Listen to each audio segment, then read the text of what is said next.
Halo guys. Kali ini, coba kalian perhatikan guys.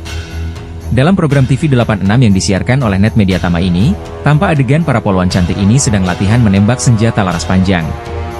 Apakah kalian tidak penasaran guys? Senjata apa sih yang digunakan oleh para polwan tersebut? Kok, mirip-mirip AK-47 ya?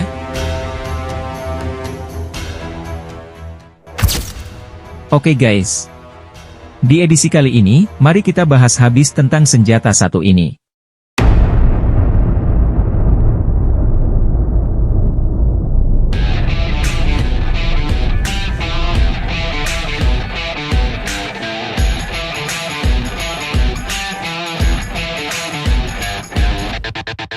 Yaps, benar sekali guys. Senjata ini adalah Samopal Visor 58, atau lebih dikenal dengan nama VZ58. Nah, kalau kita orang Indo, kita sebut saja VZ58. VZ58 adalah senjata kategori senapan serbu buatan pabrikan CZ, atau Česká zbrojovka Uherský Brod, Cekoslovakia.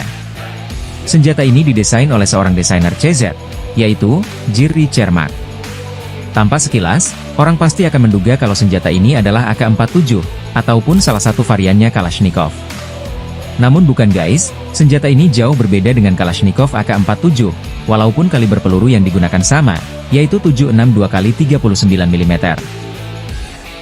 Jadi guys, walaupun agak mirip, namun tidak ada bagian dari AK-47 yang dapat masuk, atau fit di senjata VZ58 ini guys, bahkan magasinya pun tidak akan masuk walaupun kaliber pelurunya sama. Untuk sejarahnya, senjata ini sendiri dikembangkan pertama kali pada masa Perang Dingin, tahun 1956.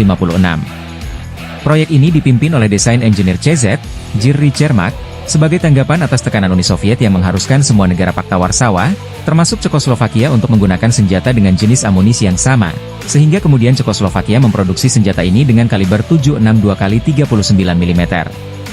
Hasilnya, lahirlah VZ58 di mana kemudian senjata ini mulai beroperasi di medan tempur pada tahun 1959, dan menjadi senjata standar militer Cekoslovakia kala itu. VZ58 kemudian juga diekspor secara luas ke seluruh dunia, dalam rentang kurang lebih 25 tahun sejak 1958 hingga 1984. Ada sekitar 920.000 pucuk VZ58 yang telah diproduksi, dan telah digunakan dalam berbagai konflik, seperti Perang Vietnam, Perang Saudara Nigeria, Perang Teluk, Perang Irak, Perang Saudara Suriah, dan Perang Rusia-Ukraina. Untuk spesifikasi senjata ini yaitu, senjata ini memiliki kaliber 762x39 mm standar Soviet, kapasitas magazin 30 butir, sistem operasi adalah gas operasi, selected fire.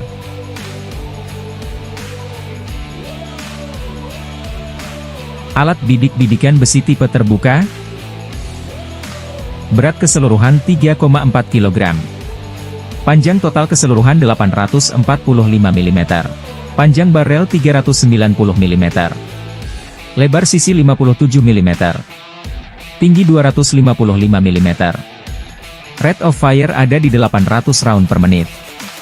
Jarak efektif ada di 100 sampai 800 meter.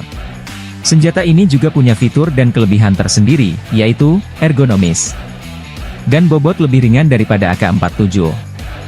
Memiliki manual dan auto safety. Akurasi yang lebih baik. Perawatan yang mudah dan tahan lama.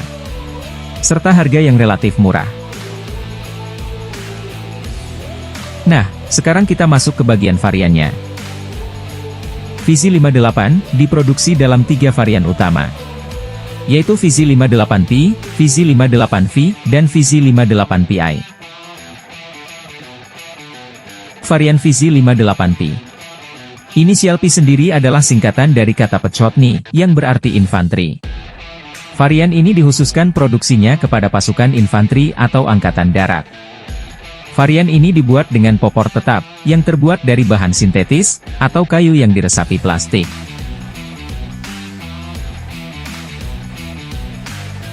Untuk varian VZ58V, inisial V merupakan singkatan dari Vyšadkov atau airborne, yang artinya senjata ini dikhususkan bagi angkatan udara.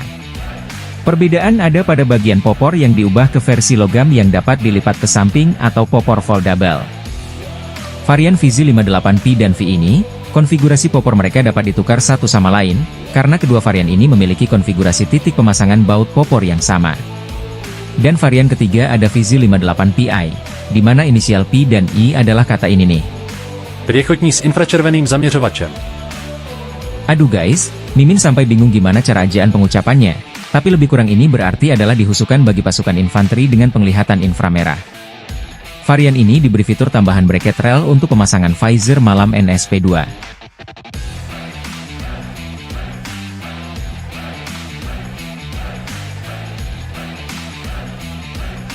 Vizi 58 ini akhirnya resmi dipensiunkan pada tahun 1984. Namun, saat ini senjata Vizi 58 ini masih banyak ditemukan di Amerika oleh para kolektor senjata di sana. Bahkan ada yang versi karbin, dengan barrel yang sedikit lebih pendek. Dan Vizi 58 yang saat ini, diproduksi secara lebih modern dengan penambahan fitur-fitur modern seperti popor adjustable, grip, dan bracket rail. Terkait suksesornya, CZ kemudian beberapa kali berupaya menciptakan upgrade senjata terbaru pengganti Vizi 58, namun selalu terkendala karena kurangnya dana pertahanan negara Ceko.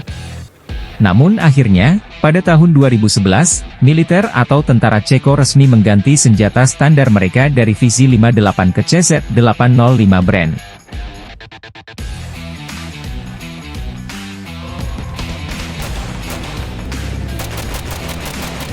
Namun tetangga mereka, Slovakia, masih tetap menggunakan senjata Vizi 58 sebagai senjata standar militer mereka. Di Indonesia sendiri, senjata ini banyak dimiliki oleh satuan-satuan dalam tubuh TNI Polri. Di TNI sendiri, satuan yang sering terlihat menggunakan senjata ini adalah TNI Angkatan Laut.